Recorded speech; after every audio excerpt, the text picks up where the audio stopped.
both here in Russia, where I live, and in the West, where I come from, people talk about the two places as if they're totally different planets. The West and Russia. Here in Moscow, people talk as if the West has its own rules, its own trends, even its own diseases that somehow don't reach Moscow. But everyone with their eyes open knows that is just not true. I look around Moscow here, where I've lived for 8 years, and I realise that I'm standing in a very Western city. We do the same things, we buy the same stuff, we argue about the same problems, and we fight over the same culture wars. And of course, we use the same kind of apps, even if the names are different. To use a very modern 21st century term, the West is a vibe, and Moscow has it. If the West is a set of habits, Moscow lives them every day. So today I'm in the center of the city. I've just crossed over from Gorky Park actually, and you can see how much construction is going on right now in the center of Moscow. Actually, anywhere you look, there's just new stuff being built. I mistakenly thought in 2022, when the war started and money was sort of redirected in that direction, that construction would slow down, but it seems to be picking up, if anything. Even now you can see the church is getting renovated. So as I stand in front of the Kremlin, let's start with the obvious topic, daily life. I say if you drop a Londoner or a New Yorker here into central Moscow and tell them that they've got to grab a matcha latte, buy a jumper, pick up groceries, call a taxi, and then that evening meet their friends for dinner, they'd manage it without missing a beat. And that's because the rhythm of the day in the West and in Russia feels very familiar. The stores, the restaurants, even the way people plan their evenings, it would all make sense to anyone from a big Western city. And of course, the small frustrations of daily life are global too. You'll queue, you'll get annoyed when your delivery of food is 5 minutes late, you'll get cancelled on, you'll get ghosted, you'll get irritated when your meal looks nothing like the photo. This isn't East versus West, this is just city life, and Moscow is one of the biggest cities in the West. And look, it's 2025 right now, we're in the middle of a war. And sanctions have been unprecedented. Russia has really been hit hard by them. People say they changed everything, and some of that is true. A lot has changed, but a lot didn't. For example, here in Russia, the consumer world just rearranged itself and kept going. So just like in the West, you can still buy Nike trainers, still get an iPhone, and still watch Hollywood films. The labels changed, but the habits didn't. People here in Russia are still, if not more, consumerist than in the rest of the West. You can even see that same pattern when it comes to language. Even modern Russian today in 2025 sounds Western. People here like to imagine they're speaking a pure tongue, untouched by global culture and foreign influence. But just listen to any conversation and it's half English. There are English words now that have been transliterated into Russian and are used every day. Content, freelance, deadline, hype, even the word vibe exists here. You hear them all day, every day. The humor, the memes, that's editing style of short videos. It's not really Western culture now, it's global culture. You can mute a clip from Moscow, and if there's no language, you can't tell whether it's from Warsaw, Madrid, or Washington, DC. And that should tell you everything. In fact, you could even argue that Western culture isn't even Western culture anymore, it's global culture. And of course, Russia is inside it. I think we can't ignore the influence of the pandemic on this. I think it made the similarities between Russia and the rest of the West impossible to ignore.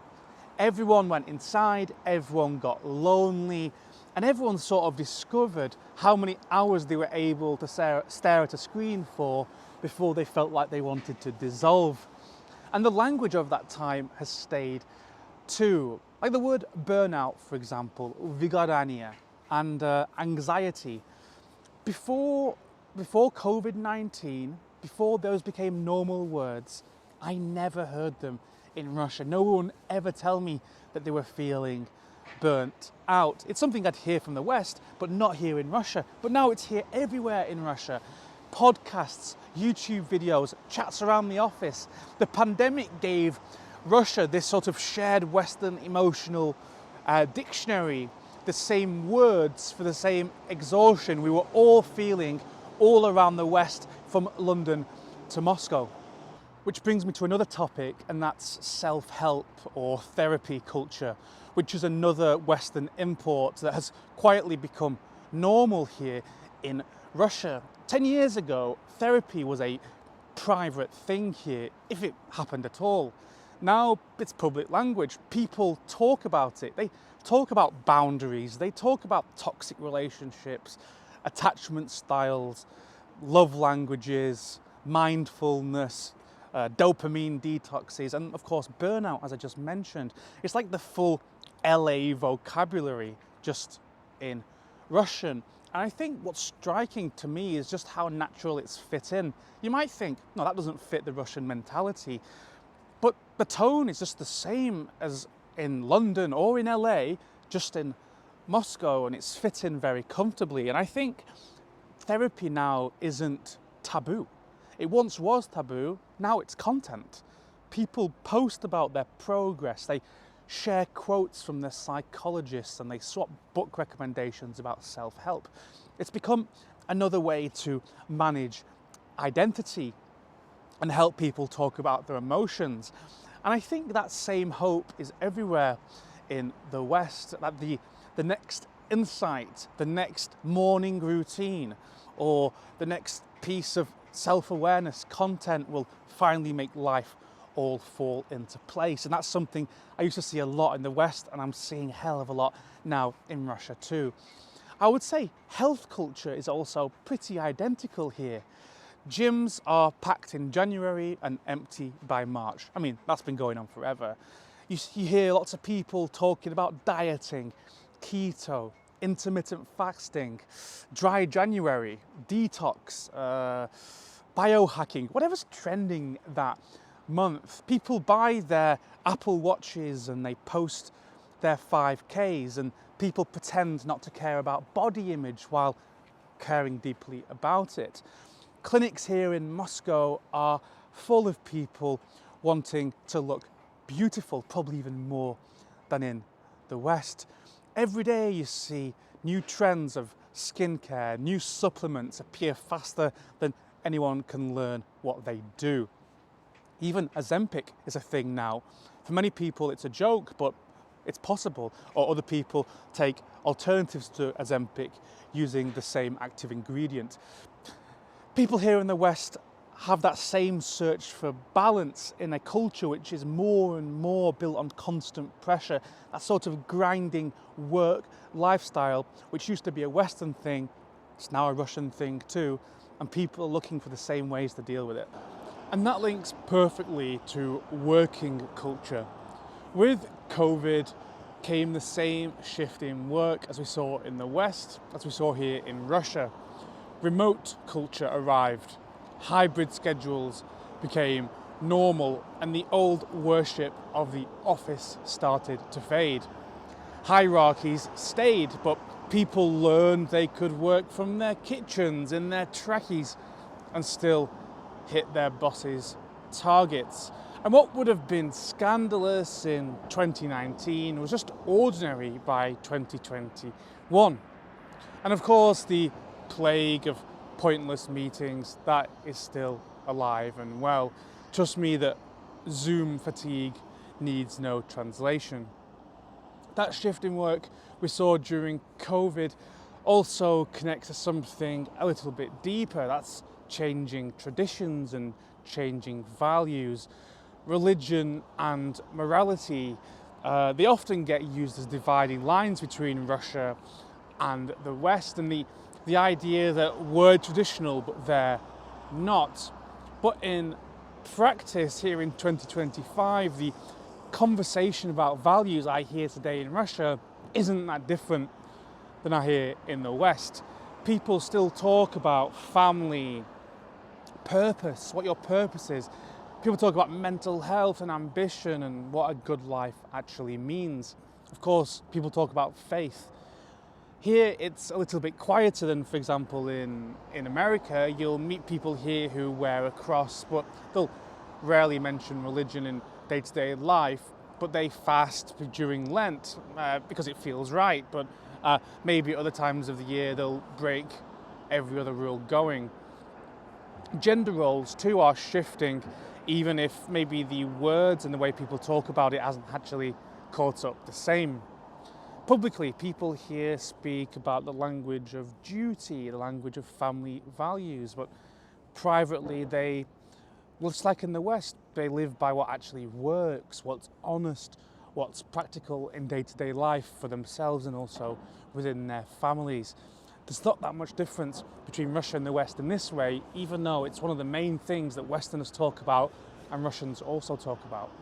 And nowhere is that balance, that 21st century balance between modernity and tradition clearer than in the dating sphere.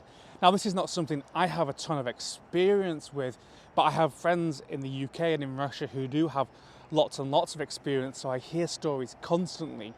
And I'd say on the surface, when I think about the UK and Russia, it's the same ecosystem.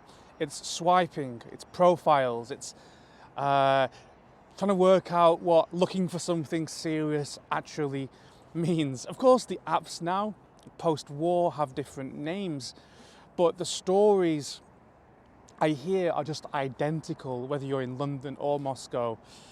Things like ghosting or things like promises of commitment followed by total silence. It seems that everyone, no matter where you are, wants connection, a connection that feels easy and a love that doesn't demand compromise or, more importantly, I guess, risk. But underneath, here in Russia, and I think probably back home too, the old expectations of relationships are still there even with this modernity. People talk about marriage, they talk about the right person, about not wasting time. I think that dating here still carries that same push and pull.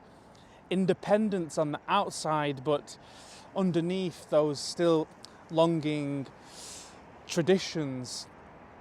I would say that here in Russia, the rules of dating are very much the same as they are in the West, whereas maybe something deeper is slightly different, but I'm not sure about that. I'd love to hear opinions about that. Yeah, I'm certainly not an expert. I think if you want to see how my theory, or I guess my thesis for this video, the fact that Russia actually is the West, how that plays out in real life, I would say just go on the internet. Because online, the illusion of difference completely collapses. Algorithms don't care about nationality or what your particular culture is. They only care about your behavior online. So if you're 22 years old and watch gym reels and pictures about, I don't know, hustle culture and relationship drama, it doesn't matter if you're in Moscow or Manchester, you're going to get the same kind of feed. Or if you're older, say you're 45 and you're obsessed with crypto and, I don't know, angry news about how the world is falling apart, it's the same story. The internet has really flattened everything into one shared rhythm of scrolling, liking, comparing, and that is a real global culture. And I think really everything else that I'm talking about is just catching up, and it's all because of the internet. And the Russian internet has a lot more in common with Western internet than internet from anywhere else in the world. I think even conspiracy and distrust follow the same curve. Actually, maybe that's the rest of the world catching up to Russia. Because after 2020, every country seemed to discover that same instinct that the Russians inherently have and have had for decades. You don't take anything at face value. And that kind of doubt perhaps looked uniquely Russian in the past, and now it's definitely a Western trait. I think everyone learned the same lesson in 2020, which was believe things carefully, and yeah, that's definitely something I see across the cultures. So, as you can tell by the weather and my outfit and my haircut, I'm filming this section a few days after the last one. I'm actually in a housing area which is pretty close to where I live. This is not my exact housing complex, but I live pretty close. And it's a good place to transition to the next topic, which is money. You see, when it comes to money, the pressure here in Russia feels very familiar to what I know back home. Wages are lagging behind prices. Rents rise, food rises, salaries don't rise as fast as they need to, so people take side gigs and start small businesses and learn to code or trade online, chasing passive income. The dream is the same everywhere. Everyone wants enough to escape the grind, to travel, eat better, sleep better, spend time with people you actually like. Now, I do want to point out that I'm comparing all these things between the West and Russia, and people might say, yeah, but history is different. And I'm not saying that history doesn't matter. Russia's biography is heavy. People remember the shocks that wiped out savings and futures overnight, and that memory becomes an instinct. People here in Russia like to plan. They expect storms, and if they can, they save cash and keep their contacts close and try and stay light on their feet if they can. But it's difficult for people. People are struggling here just like everywhere else, even if they know about the shocks that might come. I also want to talk about tech, because the West has Google and Meta, and Russia has Yandex and VK. It's different names, but it's all the same rhythm. Search, maps, delivery, music, video. Everyone has identical behavior and identical routines. You could really swap your phone with a phone of someone from Russia and you would barely notice the change. So the tech is local. I mean, like the apps are local, but the lifestyle that comes with it really isn't. And then there's the city itself. Moscow is a masterclass in Western, not American, but Western urban design. Walkable streets, spotless transport, bike lanes, cafes with heaters, Christmas markets, art spaces, manicured parks. If you filmed it and you covered the signs, it could be anywhere in Europe. The architecture, the lighting, even the cafe playlists feel familiar to what you have in the rest of the West. Think about Christmas music, it's the same here. It's not imitation really, it's the same design language, just with a Russian accent, I guess. And of course, Russia has lots of the negative parts of the West too. The same dark corners exist here. Loneliness, alcohol as self-medication, people living in tiny flats, older people left behind by tech, younger ones convinced the future's been sold. Every city produces both winners and ghosts, and Moscow is no exception to that. It shines very brightly on the surface, but like any great Western city, there's a quiet exhaustion underneath. So if I had to sum it up, I would say this. I'd say Russia talks about the West like a loud neighbour with bad parties, and it's always too noisy and it's always too self-absorbed. But we're all shopping in the same supermarkets and we watch the same shows and we post the same pictures of the same brunches on Instagram, and we lie awake at 2 o'clock in the morning staring at the same blue light. The habits have merged, even if the stories we tell about ourselves haven't. And yes, there are differences. History leaves marks that won't fade. The state here is heavier, the humour is darker, and I'd say the respect for competence is deeper here. There's a seriousness in Russia that's both admirable and a little sad, maybe, sense that people have seen too much to take comfort lightly. But none of that cancels how Western everyday life feels here. It just doesn't erase it, it just adds another texture. So, is Russia a part of the West? In practice, yes. In rhetoric, no.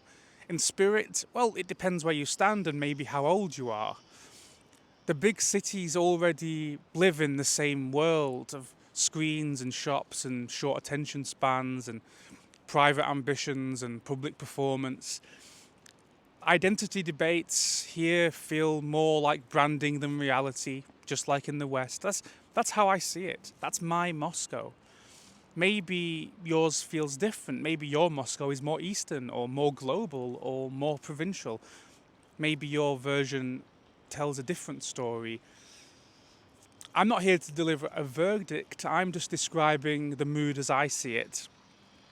If the West is a story we tell about ourselves, then Russia is telling the same one, just with different characters on the stage speaking a different language.